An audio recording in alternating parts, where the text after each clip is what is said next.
A Tulsa family says a knock on their door was an answer to their prayers when volunteers offered to help them remove a tree that damaged their property. News on 6's Jordan Tidwell tells us why these volunteers say their own personal stories have led them to helping others.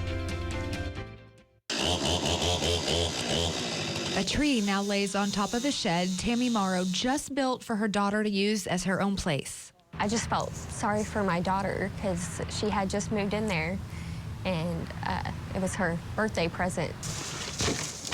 Tammy's house had damage to the garage, back porch, and the shed.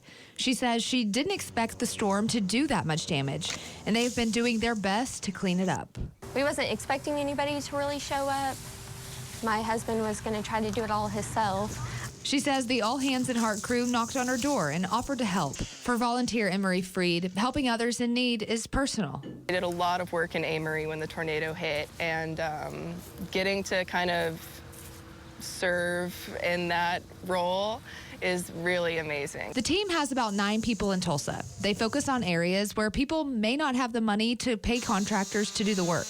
I like to think of it as like working in solidarity, not necessarily coming in and being like, we know what's best, but something that All Hands always tries to do is to listen to the community and prioritize the needs of the community. Cook says picking up after storms is tricky work that takes skill and training. He says as a victim of a natural disaster himself, he knows this work makes a difference. As a 12-year-old that endured Hurricane Katrina, it's just kind of followed me all my life, and it's important work, and there's more and more of it every day. Cook says the team should be here for at least the next 2 weeks, and they are taking volunteers from the Tulsa area. If you'd like to help, we'll have information on our website, newson6.com. In Tulsa, Jordan Tidwell, Oklahoma's Own, News on 6.